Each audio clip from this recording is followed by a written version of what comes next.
Hello guys! Welcome na naman sa ating channel, Korean with Chris. At para sa video natin ngayon, we will be learning about how to use the Korean grammar a or also.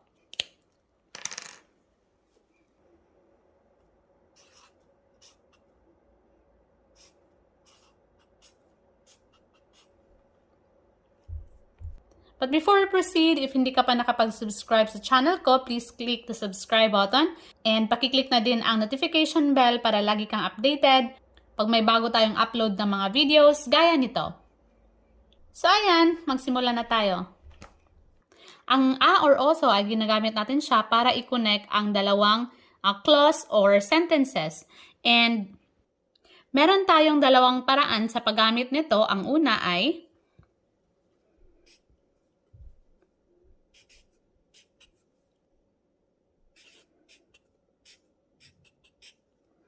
verb plus a or also. So this means and or in order to. So ang unang paggamit ng a or also ay and or in order to. And then ang second one naman ay adjective or verb plus a or also. So this means because or so that. This means because or so that in Korean. And kapag ang verb stem ay a or o, ang gagamitin natin ay aso. Kapag ang verb stem naman ay hindi a or o, ang gagamitin natin ay oso. And kapag naman for hada verbs, ang gagamitin natin ay heso. So, bibigyan ko muna kayo ng example nitong verb plus a or also, which is yung meaning niya ay and or in order to. So, one verb plus a or o, a or also. First example natin ay, for example, meron tayong sentence na 시장에 가요. Yung first sentence natin ay 시장에 가요. And then second sentence natin ay 야채를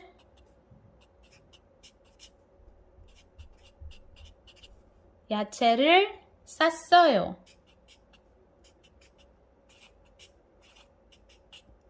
시장, diba, is palengke. 시장 is market. Kayo, I went to the market or I go to the market. And then 야채를 샀어요. I bought 야채, vegetables. 야채 is gulay. So, pumunta ako ng palengke at saka bumili ako ng gulay. So, dalawang sentence siya. So, to make it in one sentence, gagamitin natin ito. So, 시장에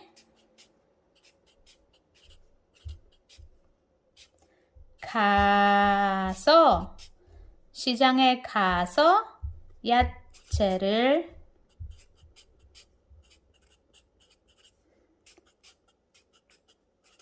샀어요. 시장에 가서 야채를 샀어요. So, I went to the market and bought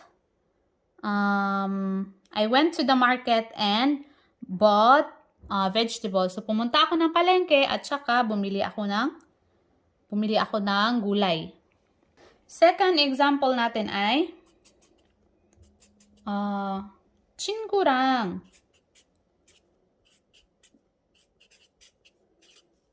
만나요.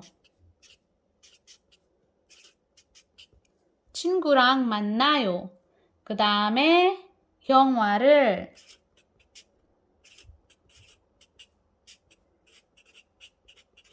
영화를 볼 거예요. So, diba? Dalawang sentence siya. 친구랑 만나요. 영화를 볼 거예요. So, 친구 is friend, diba? 만나요. So, I will meet my friend. And then, 영화를 볼 거예요. We will watch movie. So, magiging ito ay, kung gagamitin natin itong a or also to make it one sentence, 시장에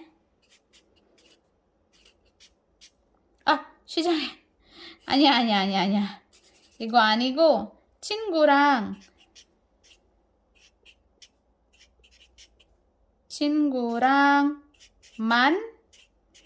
만나서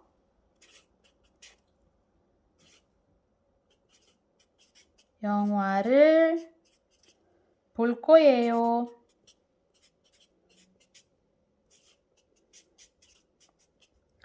친구랑 만나서 영화를 볼 거예요. So another example natin. Another example.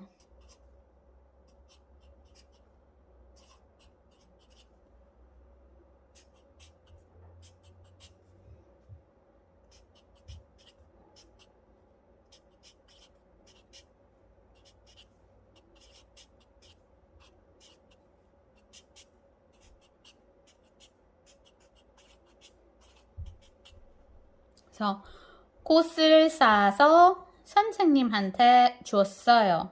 꽃을 사서 선생님한테 줬어요. I bought, 사다 diba, to buy. So, I bought flowers and then 선생님한테 줬어요. I bought flowers and give it to our teacher, to our 선생님. So, I bought flowers and gave it to our teacher. Or my teacher, basta ganyan. Next example.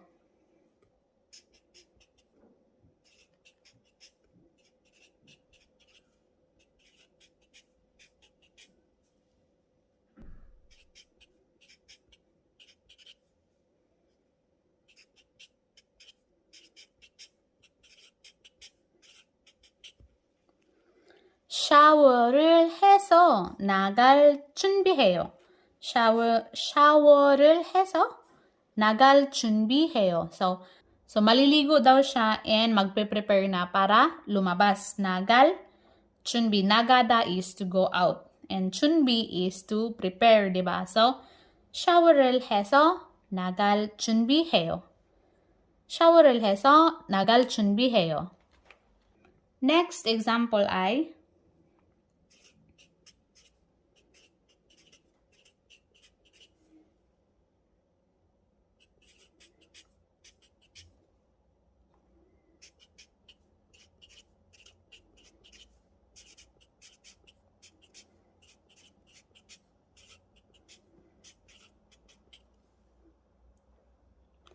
운동을 해서 살을 뺄 거예요. I will exercise. 운동 is exercise. 운동을 해서 I will exercise and 살을 뺄 거예요.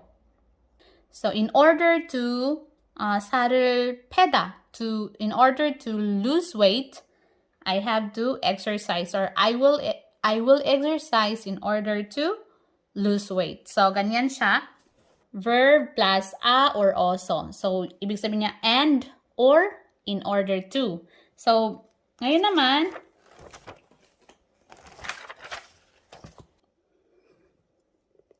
yung pangalawang paraan naman ng paggamit ng a or also ay adjective or verb plus a or also. So, ito ay, ibig sabihin niya nito ay because or so that.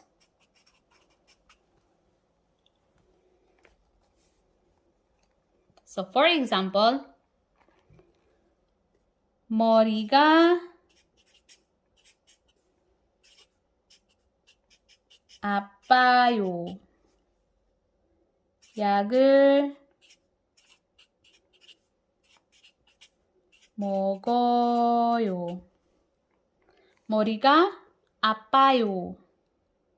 머리 is yung ulo, di ba? Apayo, apuda. 머리가 아파요. Masakit yung ulo ko. 약을 먹어요. Ay, iinom ako ng gamot. So, para i-connect natin, ito siyang dalawa. 머리가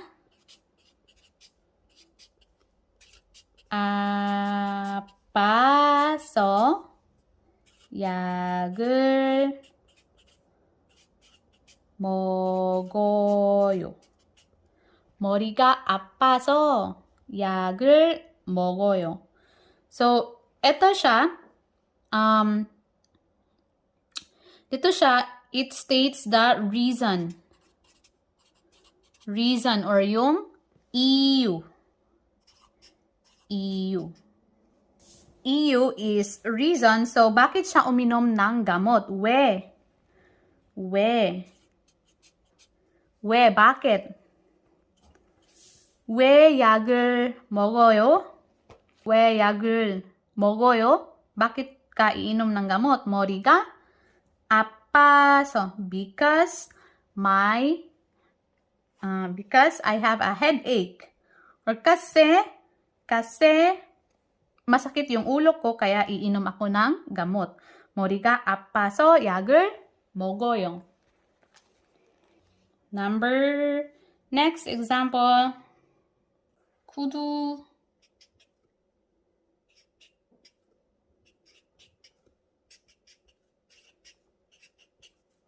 사이즈가 커요. 구두 사이즈가 커요.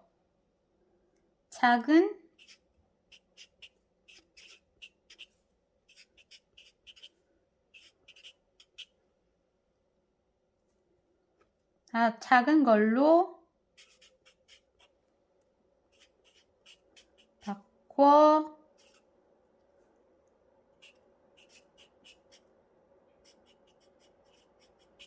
작은 걸로 바꿔주세요. ito siya. 바꿔주세요. 구두 사이즈가 커요. 작은 걸로 바꿔주세요. So kung gagawin natin siyang isang sentence, ito ay magiging 구두 사이즈가 커서 작은 걸로 바꿔주세요. 왜? Ano daw? Kudo size. Yung size ng sapatos daw ay malaki. Kaya gusto niya papalitan ng yung mas maliit na size. Kaya sabi niya, 작은 걸로 바꿔주세요. 왜?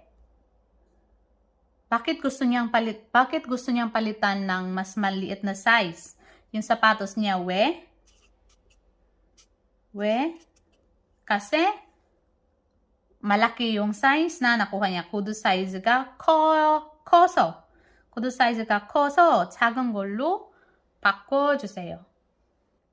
So, andyan yung reason kung bakit niya gustong palitan yung size ng sapatos niya. Next example.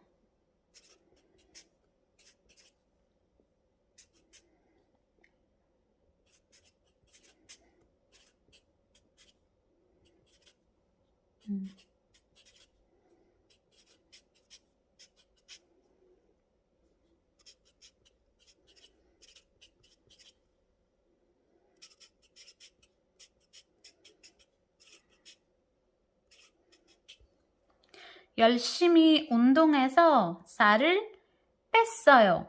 열심히 운동해서 살을 뺐어요. 왜? 왜 살 뺐어요? 왜 살 뺐어요? Ba't ka pumayat? Bakit ka pumayat? Ganyan. 열심히 운동해서, 열심히 운동해서 because I work out really hard. Because I work out really hard, I lose weight or 살을 뺐어요. 열심히 운동해서 살을 뺐어요. Or 건강해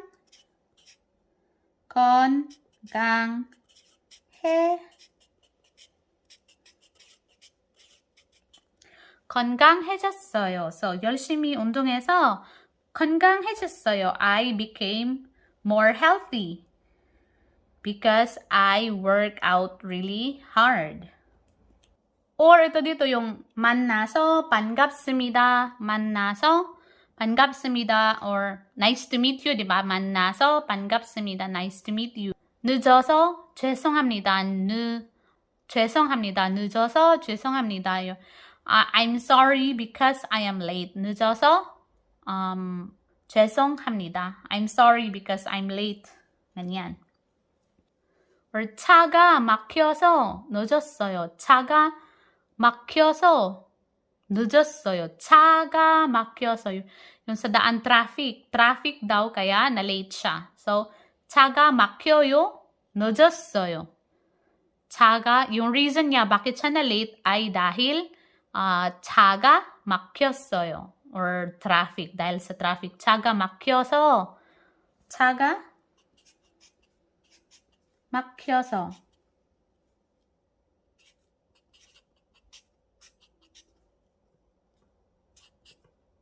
막혀서 늦었어요.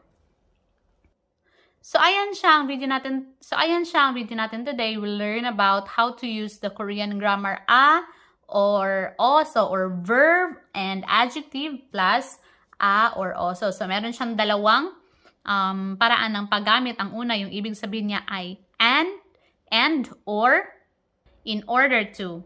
And then yung pangalawang paraan naman niya ng paggamit ay because or so that. And that's it for today's video. Sana nakatulong ito sa pag-aaral mo ng Korean language.